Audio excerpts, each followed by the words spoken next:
The U.S. is, we're not rolling in cash. We got big... President Bush says no blank checks for the USSR.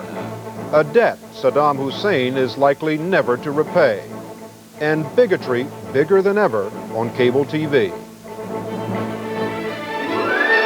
This is the CBS Evening News. Ed Bradley sitting in tonight for Dan Rather. Good evening. President Bush gave a loud and clear signal to the Soviet Union today. Don't expect too much economic aid from a country that has its own money crunch. Mr. Bush also said he'd still like to see a June summit in Moscow. Correspondent Susan Spencer is traveling with the president. On the flight to California, Mr. Bush made it clear that he will not support massive aid to the Soviet Union without more solid evidence of real economic change. But in terms of this whole reported megabuck package, I think we've got a lot of discussion to do in terms of reform. The president said he understands that the problems are immense as the rickety Soviet system lurches tentatively toward a free market. But he said the best way to reform is simply to do it. In Washington, the new Soviet ambassador was feeling the heat. Primarily, we are trying to come as fast as possible to the market-oriented economy measures. It's not that the White House doubts Gorbachev's effort, and it certainly wants him to succeed. But officials are very skeptical of reforms they've seen so far. At a session after next month's economic summit, Gorbachev will argue his case. But even if he makes a good one, Mr. Bush said today, there are no guarantees. And it would be difficult. You know, the U.S. is, we're not rolling in cash. We got big deficits. We've got enormous problems ourselves. And my first interest is the American people. The most heartening sign of reform so far, the president said, was this week's free election of Boris Yeltsin to be president of the Russian Republic. Ever the politician, he dismissed Yeltsin's rivalry with Gorbachev. Democracy's on the move there. I happen to think this is good for everyone in the Soviet Union, including the man that started reform, President Gorbachev. Even when sending what Gorbachev may see as a terrible signal on aid, the president has kind words of support. He stressed again today how much he wants a superpower summit this summer, this month, if at all possible. Susan Spencer, CBS News, Los Angeles. There is even more good news to report tonight about the U.S. economy. The government says consumer prices rose just 0.3% last month, dampening fears of inflation. And industrial production rose 0.5%, the strongest gain in almost a year. More about that now from business correspondent Ray Brady. They're making and shipping bricks at the Glengarry Corporation. 2 million bricks a day for the first time in months.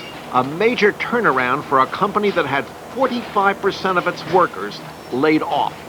And that's a sign of better times ahead, says CEO Philip Mengel. Our orders and our backlog and our shipments have been progressively showing that we are moving out of the recession and into a period of recovery.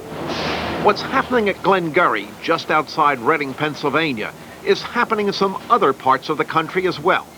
After 6 months of falling production in the nation's mines, factories, and utilities, output's up for the second month in a row. And that's vital for economic recovery, says economist David Jones. We cannot pull ourselves out of recession unless we start creating jobs in basic industries. That means paychecks will get fatter, that means people will spend more, and that's how the economy pulls out of a recession. It's like an economic daisy chain, and you can see it at Glengarry. Its plants have gone from working at 60% of capacity to 85%, and more than 300 of its workers are back on the job. Workers like 21-year-old Ted Seidel. It's great, it's better than unemployment. With overtime, Seidel can make up to $35,000 a year. Good money that he and other newly employed workers are spending in Reading. Not on new cars maybe, but they'll pay $500 to $600 for auto repairs. And the next part of the economic daisy chain, that spending is picking up business for Herb Cook, Reading's Midas muffler man. The people are having some of the work done that they didn't have in the past, and also they're a little more confident to spend that money. If it keeps up, Herb Cook may have to expand his business. And if he does, he'll probably build with bricks from the company that helped start the recovery for Herb Cook and for Reading. Ray Brady, CBS News, New York. The remaining U.S. troops in Dahuk in northern Iraq are scheduled to pull out tomorrow. UN guards will take their place. Some American veterans of Gulf violence have been home for years. The survivors of Iraq's 1987 missile attack on the USS Stark. 37 men were killed, more than 20 were wounded, and their wounds run deep. White Andrews tells us why.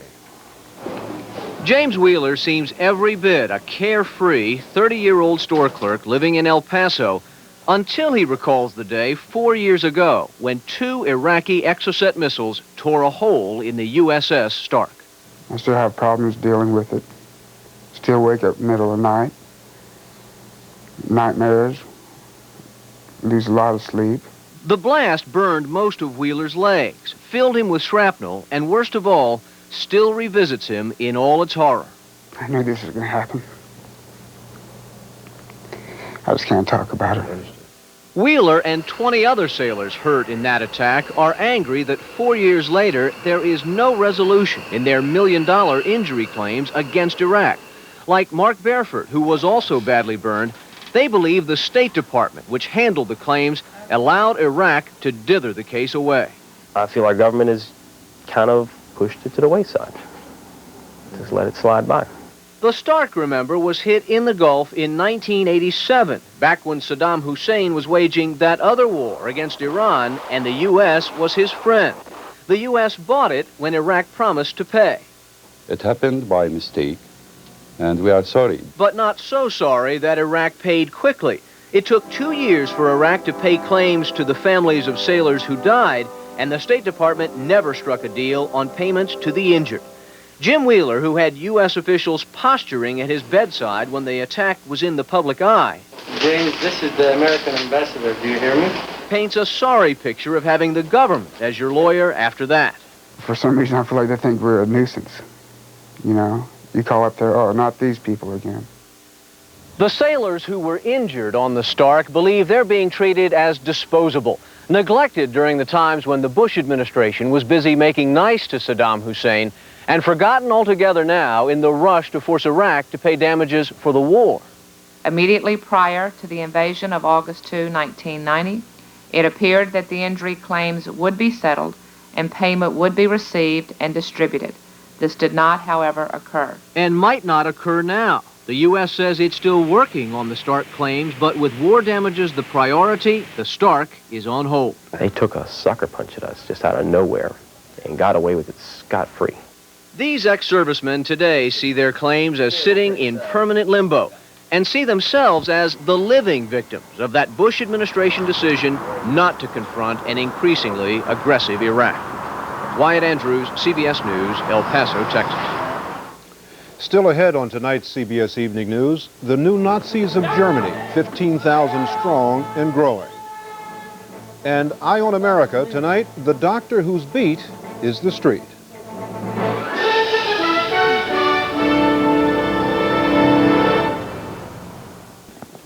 Thousands of neo-Nazis from across Europe are gathering for a rally tomorrow in Dresden in what used to be East Germany.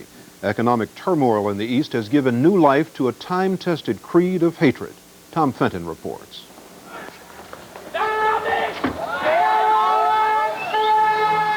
At night, the streets of Dresden belong to them, neo-Nazis, armed with clubs, knives, and hatred in their hearts. They're the foot soldiers of a shadowy army that is gaining new recruits at an alarming rate. Their mission, to rid Germany of foreigners, Jews, and other undesirables. Police say there are now 15,000 in eastern Germany. Germany faces severe problems as the once communist East makes the painful transition to capitalism. But one problem overshadows all others in its potential for future violence. Neo-Nazi sentiment always existed in the East, but under the communist regime it was repressed. Since reunification, it has come to the surface. But if the public in towns like Dresden disapproves, a surprising number are openly sympathetic. Hitler was right in many ways, this man says. If he was with us, the things that go on today wouldn't happen. Things like drugs and pornography are the targets of a campaign launched by neo-Nazi leader Rainer Sonntag. After he was gunned down by mobsters in Dresden, his followers carried on the crusade, firebombing this sex shop. Weil Dresden sauber bleibt. Dresden has to stay clean, this young man says. It's not going to be a whorehouse.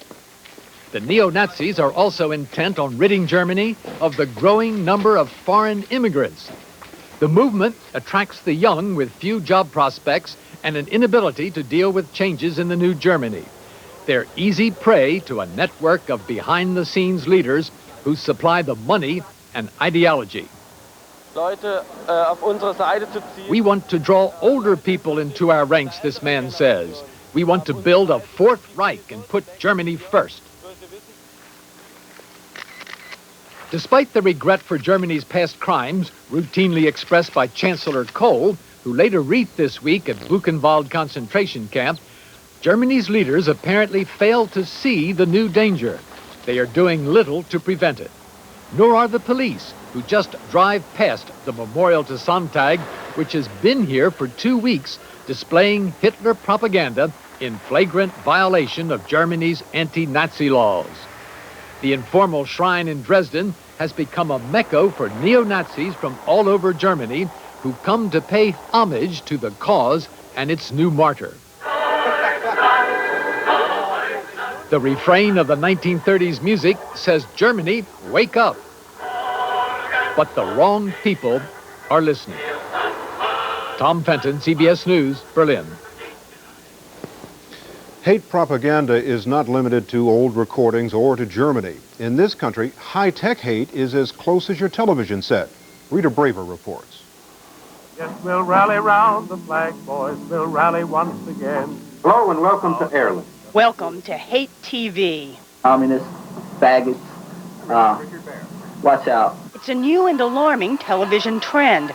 Programs that preach a message of bigotry, now playing on public access channels in at least 24 American cities, according to a new study by the Anti-Defamation League. Be aware that in your home, every day, every night, hate is being sold, and your children may be seduced to hate. The Other Israel spreads anti-Semitism. In 3 of the major treatises of the Talmud are found extensive passages which give legal endorsement to seduce and marry 3-year-old baby girls. Race and Reason promotes white supremacy. Start gassing all these niggers and get rid of them because there's no need to keep paying taxes on their worthless lives. Tom Metzger is the most prolific producer of Hate TV. We provide a platform for people who may or may not like other people of other races to say what they want to say. In other words, complete, total, uncensored free speech. Metzger and other purveyors of TV hate are taking advantage of a federal policy designed to open the airwaves. Under the law, local governments can require cable companies to operate public access channels. But those channels must be open to any program any local citizen wants to sponsor. There's not a cable operator in the country who, given the choice, would put this stuff on. This is a misuse of public access channels. But producers of mainstream public access programs are reluctant to see any censorship. Everybody has a right to express themselves, and where do we draw the line as to what's right and what's wrong? And that's why even people who hate TV expect to be seeing a lot more of it. Rita Braver, CBS News, Washington. Former Assistant Navy Secretary Melvin Paisley pleaded guilty today to bribery and conspiracy. Paisley is the highest-ranking former Pentagon official caught in the government's 3-year investigation of defense contract fraud. In other developments making news around the world tonight, in London, Dame Peggy Ashcroft, the stage and screen star, died at the age of 83. She won an Oscar for her role in the film Passage to India. One director called Peggy Ashcroft the greatest actress of her generation. In Kentucky, a coroner now has government permission to open the crypt of Zachary Taylor, the 12th American president. Taylor died in office in 1850, and the coroner suspects he was poisoned because of his anti-slavery views. In Minnesota, at least 2 people were injured when bleachers collapsed at the U.S. Open golf tournament. Yesterday, a spectator at the Open was killed by lightning. The second city went all out to honor basketball's first team. Thousands of fans filled Grant Park to praise Michael Jordan and the other champion Chicago Bulls. They won their first NBA title this week by beating the Los Angeles Lakers. And it is Flag Day across America. The world's biggest was unfurled near the Washington Monument, large enough to cover a football field.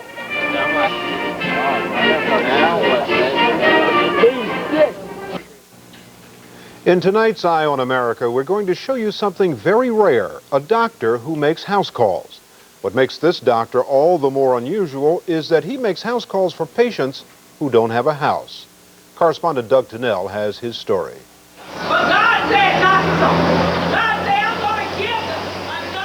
Homeless in Miami, the kind of town where city fathers deal with the world under the interstate, not so much as a health or social problem, but as a law enforcement one.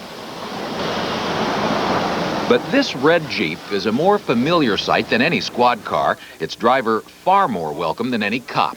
Miami's homeless may not have much, but they do have a doctor all their own.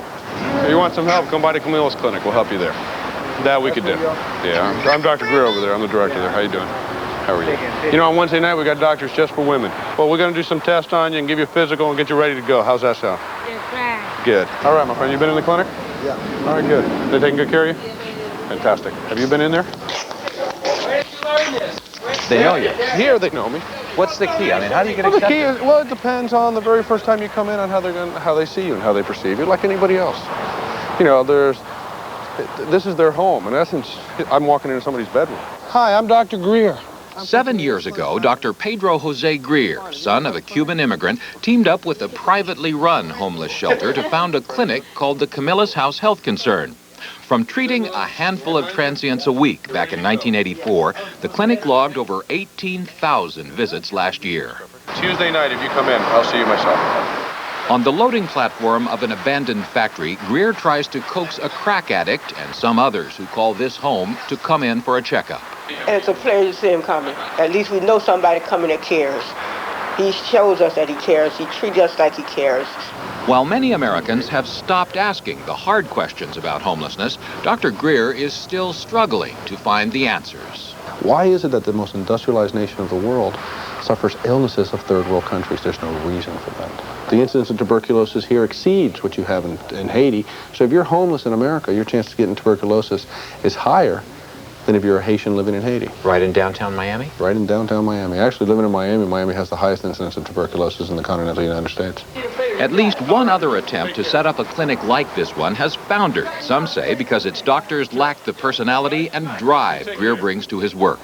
He's willing to go out and meet people where they are. He goes out under the bridges and the parks, drives his Jeep right up under the overpasses and talks to people, and he accepts them for what they are. Do you know how many patients we saw in the clinic last week? Over 930, man. Okay, we didn't see that many the first year we were there in 1984.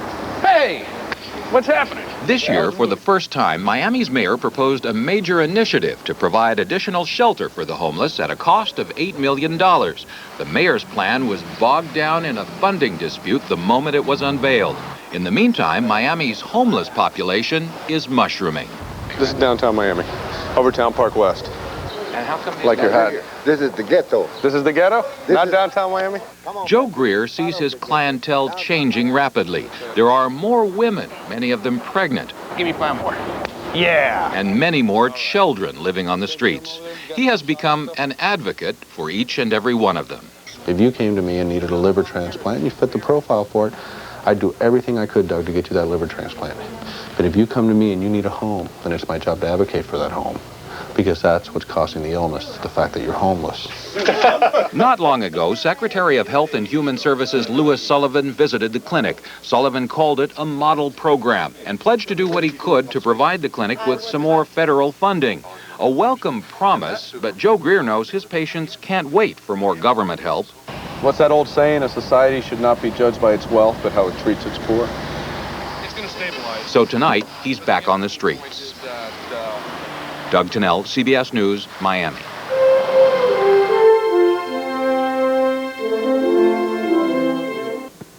The fight to preserve the natural environment usually takes place in the great outdoors, but now the battle lines can be as close as your own backyard. As Frank Courier reports, it's a jungle in there. Elmer Thompson is on the prowl. In Chicago's backyards and vacant lots, he's known as the weed police and about to make a bust. Over 39 inches. Too high. If you've got something growing in your yard more than 10 inches tall, there's probably some weeds in it, and we can go cut it down.